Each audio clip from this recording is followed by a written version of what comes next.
In Matthew chapter 7, Jesus said this, "Or which one of you, if his son asks him for bread, will give him a stone? Or if he asks for a fish, will give him a serpent?" Now, if you, a human being, are that good, how much better is God who is divine to us? We have a God who provides for his own. And in 1 Kings chapter 17, we're going to see an example of God's provision for his own. So if you turn to 1 Kings chapter 17.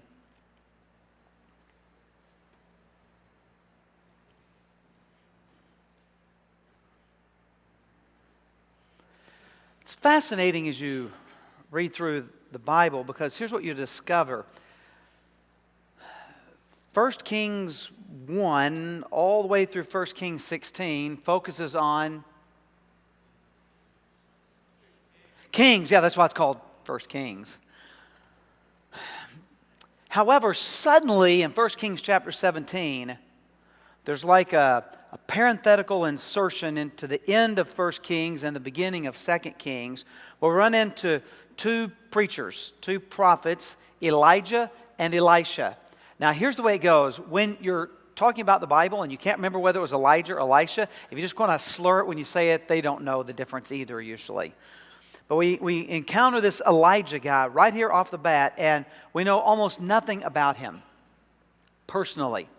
We don't know much about his background. He just suddenly appears right here in 17:1. Now Elijah the Tishbite of Tishba in Gilead said to Ahab, "As the Lord, the God of Israel lives, before whom I stand, there shall be neither dew nor rain these years except by my word." And the word of the Lord came to him, "Depart from here and turn eastward and hide yourself by the brook Kerith, which is east of the Jordan. You shall drink from the brook, as I have commanded the ravens to feed you there." So he went and did according to the word of the Lord. He went and lived by the brook Kerith, that is east of Jordan. And the ravens brought him bread and meat in the morning, and bread and meat in the evening. And he drank from the brook. And after a while, the brook dried up, because there was no rain in the land.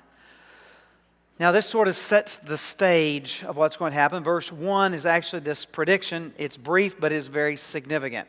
So let's see if we can kind of get a little bit here. Elijah's name means the Lord is God. And he's from Tishba in Gilead. That's why he's called a Tishbite. So let's put a picture up here, map, and we'll take a look at where he is from. So in 922 BC, the kingdom split. Two tribes formed the southern kingdom of Judah. That's a big purple splotch.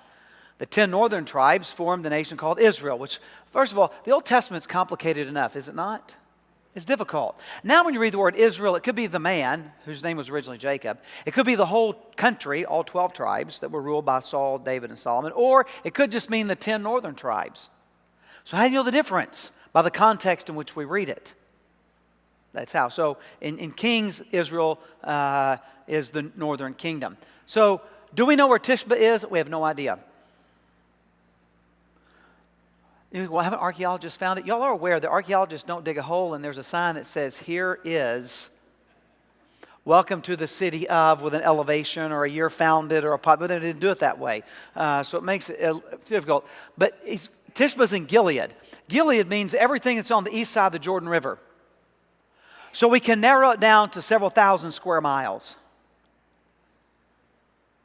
So he's from somewhere over in here. It's assumed up in this area somewhere. But he's from east of the Jordan River, where 2.5 tribes originally settled, Reuben, Gad, and half the tribe of Manasseh, for those of you interested in all that kind of Bible trivia. So he's from over on that side. He shows up and he says to Ahab, we have no idea how he does this. Think about it. People can't just walk in and talk to the king. Like, you got to make an appointment. And so we don't know how Elijah gets to us, but anyway, somehow Elijah shows up, and he says to Ahab, who's the king of those northern tribes, says to Ahab, "As the Lord, the God of Israel, lives, before whom I stand, there shall be neither dew nor rain these years, except by my word." Now, Ahab is maybe the most wicked king. His dad was the most wicked, and then Ahab tries to outdo him. Ahab is maybe most famous for being married to Jezebel. And she's got a lot involved in these chapters as well. So he says this wicked king. Why does he say, "As the Lord, the God of Israel, lives. Why does the Bible always talk about the living God? Particularly in the Old Testament. Why does it talk about the living God? I mean, is it possible to have a dead God? You bet it is.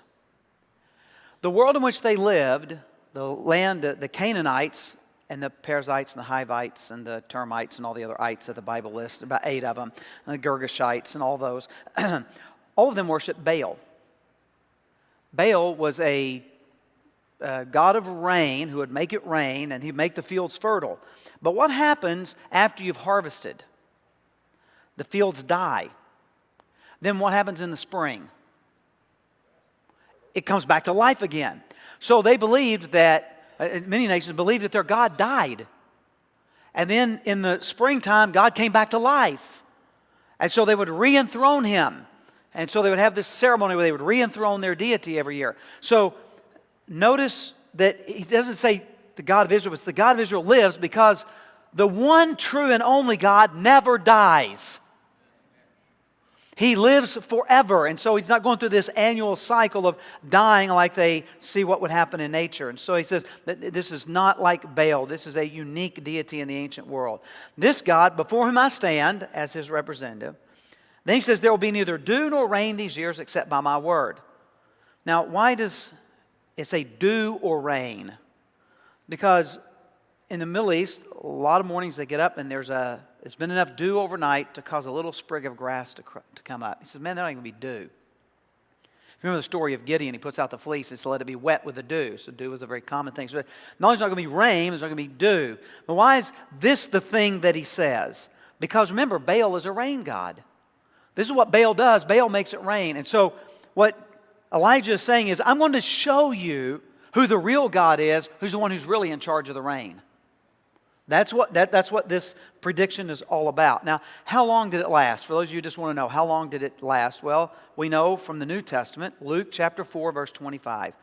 But in truth, I tell you, there were many widows in Israel in the days of Elijah, when the heavens were shut up 3 years and 6 months, and a great famine came over all the land. So we know from Jesus' mouth that this was a 3.5-year drought, which produces a 3.5-year famine, because if there's no water, there's no crops. If there's no crops, there's no food. If there's no food, you go hungry. This means you follow that train of thought. So this is the prediction that he gives. So this is what God is going to do, because what he does in Elijah's day is the exact same thing he does with you and me. He is going to get their attention. You want to get their attention? I'll stop the rain. That'll get your attention. That'll get your focus. We live in a really cool technological world.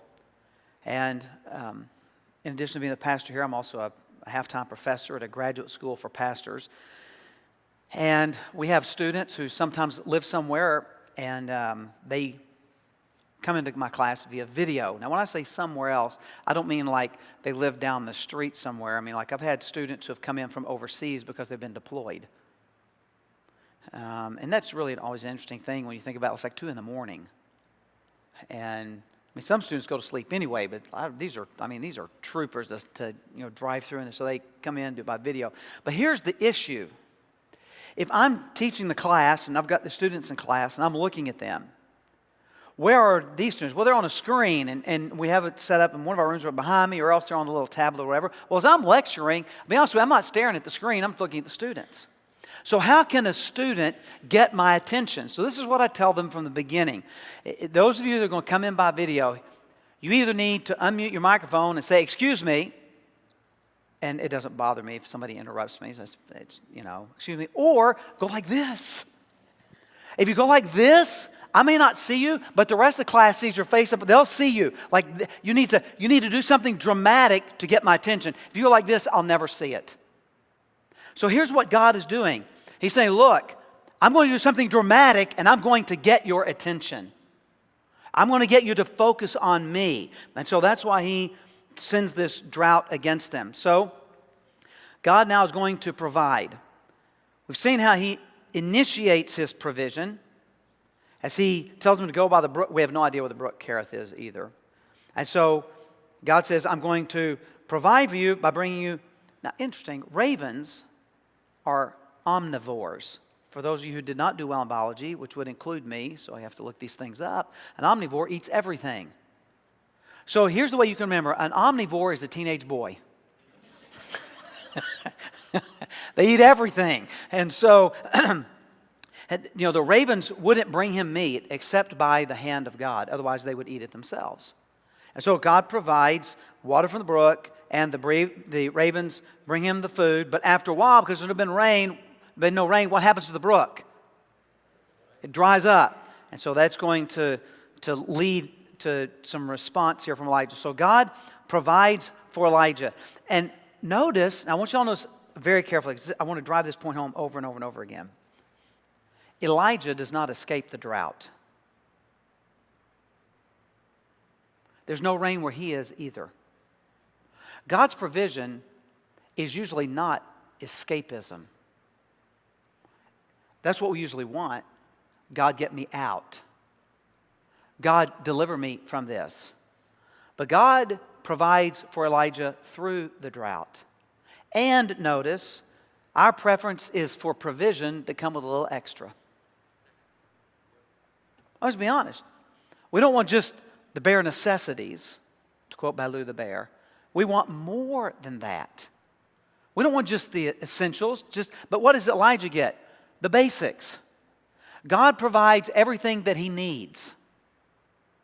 Food and water, place of safety. When I was in school, like most students, I had no money.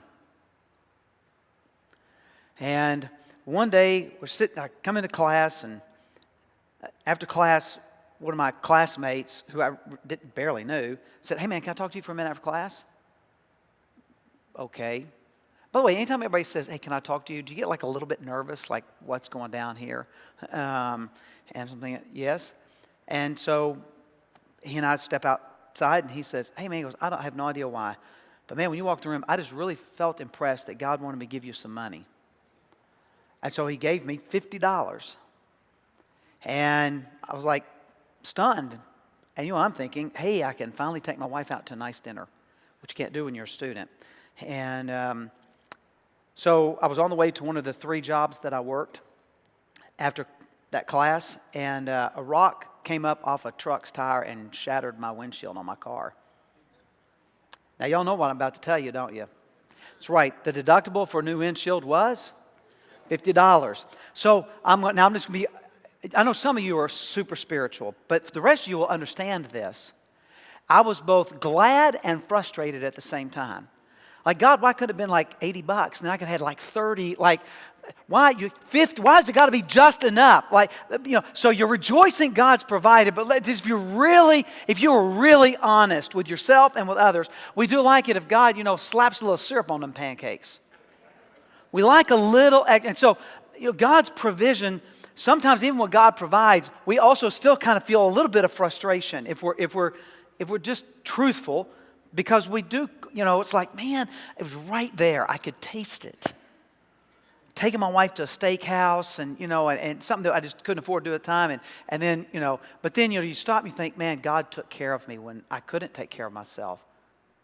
God doesn't say, look, I'm going to give you all the whipped cream and cherries and all the other stuff on top. God says, I'll take care of you with what you need. So God provides for him, but even that runs out when the brook dries up. So verse 8, the word of the Lord came to him, "Arise, go to Zarephath, which belongs to Sidon, and dwell there. Behold, I have commanded a widow there to feed you." So he rose and went to Zarephath, and when he came to the gate of the city, behold, a widow was there gathering sticks. And he called to her and said, "Bring me a little water in a vessel that I may drink." And as she was going to bring it, he called to her and said, "Bring me a morsel of bread in your hand." She said, "As the Lord your God lives, I have nothing baked, only a handful of flour in a jar and a little oil in a jug. And now I'm gathering a couple of sticks that I may go in and prepare it for myself and my son, that we may eat it and die." It's the last of the food that we have. Elijah said to her, "Do not fear. Go and do as you have said. But first make me a little cake of it and bring it to me, and afterward make something for yourself and your son.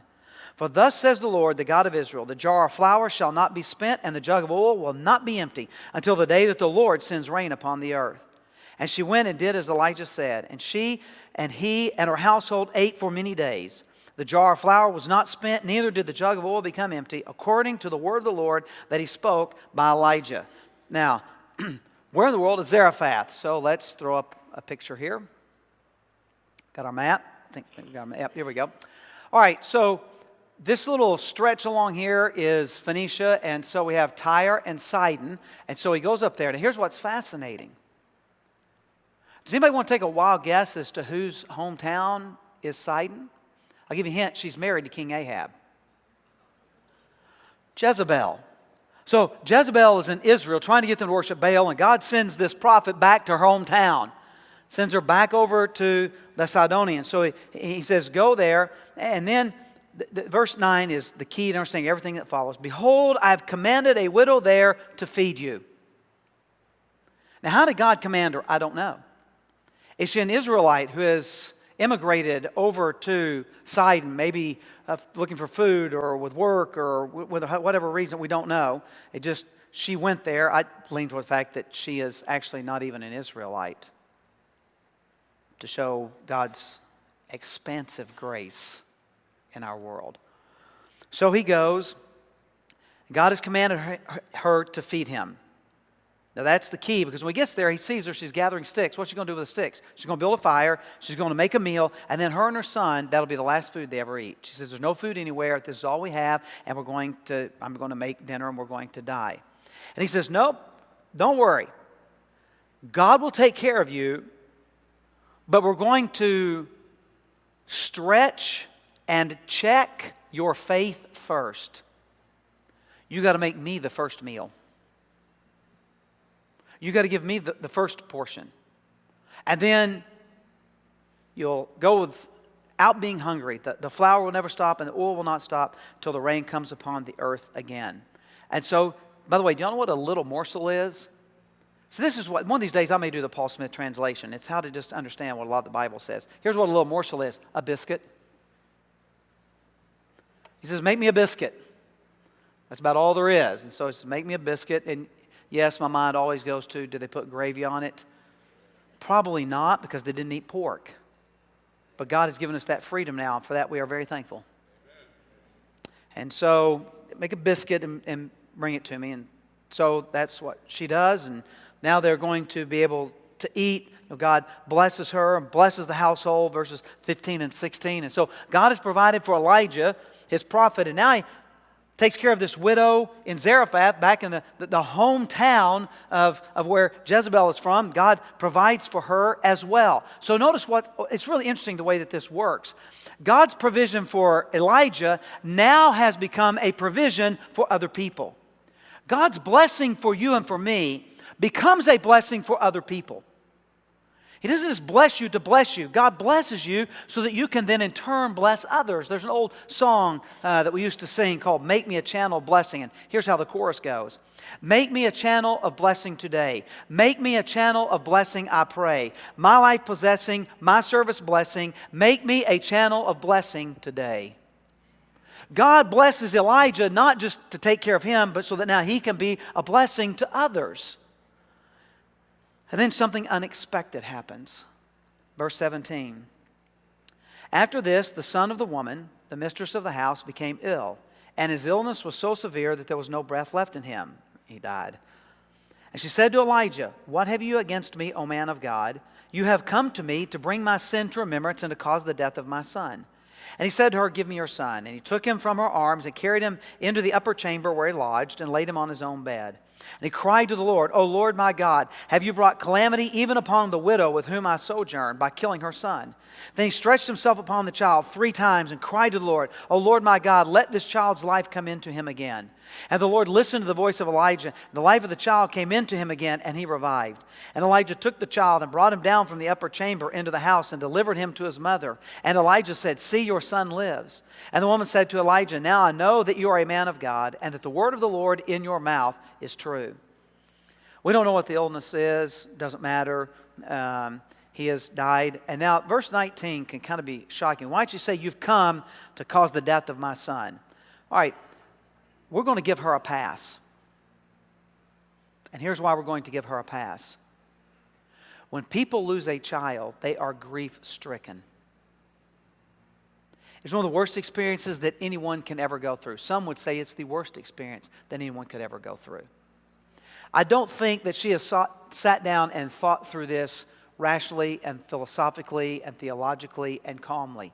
This is an emotional response that any mom would have. You showed up at my house, and now God has taken my child because of our sin. And so we need to understand, and I grasp how this is. And so I don't think we need to, we're looking down on her for this. This is what most moms, if not all moms, would do. I'm going to think they're not rejoicing. This means, you understand, this is a mom's response. So he says to her, give me your son. So he took him and carried him. Now the upper chamber is where they usually hung out during the summers, because it was hot during the summer. So they go upstairs, and they had a kind of like a pavilion that would let a breeze across. And so he's been staying up there in the pavilion, Elijah has. Lays him out on his own bed, lays down on him 3 times. I assume that each time he has cried out, bringing this child's life into him. And the Lord listened to the voice of Elijah, verse 22, and the life of the child came into him again, and he revived. Then he brought him down to the mom. And she says, I know you're a man of God. The word of the Lord's in your mouth is true. So now she is, look, this is a pretty impressive miracle. But there's something I do not want us to miss. Actually, there's 2 things that I want us to see here. The first one is Elijah has great compassion towards this woman. He could have said, I am so sorry for your loss. But you do understand that the death of your child is not the result of your sin and me showing up here. He could have given her a sermon. But he did not. He takes the child and he goes upstairs and he lays down on the child. Why does he lay down on him? In the Bible, it's really interesting that powerful prayer is usually connected either with fasting, that's when we're praying like for ourselves, or praying for our nation, or by touching people, laying hands on them, or in this case, laying yourself out on him 3 times and praying. God has designed us to need human contact. Matter of fact, I just did a little research this last week on hugging. It's really interesting. During a hug, we release oxytocin, which is a hormone that relaxes us and lowers our anxiety. Sometimes it's called the cuddle hormone. When it's released, it is released oftentimes in a hug that is 20 seconds or longer. It can effectively lower blood pressure and reduce the stress hormone, I can't pronounce it, norepinephrine. And don't try to help me afterwards. I have no idea. But anyway, it's something that's not good for you. It's a stress hormone. I tried it a few times this week. I kept telling my wife, I need to do some research for Sunday's sermon. I need a 20-second hug. And so here's what doctors have concluded, that good long hugs are actually good for your heart. Regular hugging with those closest to you yields a lot of positive health benefits that some think you cannot live without. Those who enjoy more affectionate relationships and have greater support are less likely to get sick.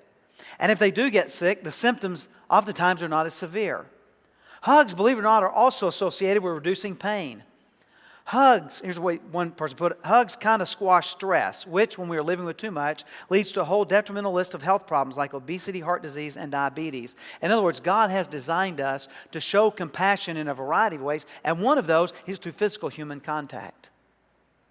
God has designed us this way. And so Elijah takes the child into the upper room and lays on him 3 times. He has physical contact with the boy as well as praying to God. And God, in His grace, answers Elijah and gives the boy back to his mom. So God has provided for Elijah at the brook Kerith. God has provided for the widow of Zarephath with the flour and oil. And now He has provided the most amazing miracle, and that is life into a child who has passed away. Now I want us to just take a moment. I want us to think about, how does God provide for us? Typically, here's what we think of. God provides for us financially. He's provided a job or whatever it is, and so God has provided for us and provides food and water, and usually somewhere it's going to put health somewhere along their list or whatever it may be. But I want you to think bigger than that, or maybe deeper than that. I want you to think about the fact that God provides peace. Matter of fact, the Bible says don't be anxious about anything, but through prayer and supplications, let your requests be made known unto God, and the peace of God that passes all understanding will keep your hearts and minds through Jesus Christ our Lord. God doesn't just provide for us physically. God provides peace in a world of turmoil. God provides hope in a world that so often seems to be hopeless. God provides light in the darkness. But I want to remind you of this again. God does not take away the fire and the flood. God provides for us in the fire and in the flood. Trusting God is not escapism. I don't want to give you some idea that somehow if you trust in God, then we're going to escape pain and difficulty. That is not biblical. But in all the good times and the bad times, in the highs and the lows, God provides for us. And when I come to the end of my life, and I cross over the river, my God shall provide for me transportation through His Son Jesus Christ into His presence in heaven forever. We have no need to fear when we have a God who provides for us. And the ultimate provision is when God gave His own Son to pay the penalty for our sin on the cross and was buried, and on the third day rose again. Our God provides us salvation, forgiveness, a relationship with Him, and the promise of heaven through what Jesus Christ has done. I want to make sure we grasp, I'm going to say it one more time. I am not telling you that God is going to provide some magic rope that's going to pull you out of the bottom of the pit. I'm not telling you that God is going to make life easy and wonderful and that there's never going to be a difficulty and there's never going to be a challenge. Elijah goes through the drought like everybody else, but he doesn't go through it like everybody else. He goes through it with God's provision. And you and I go through sorrow and heartache and turmoil and difficulty and the fire and the flood and everything else, not like other people do. We go through with those who know that God is with us. And God provides for His own in the darkest of times, in the most difficult of times. And when our time has come to an end, our God will still provide for us and carry us over to a land where time will matter no more. And we will be with Him forever.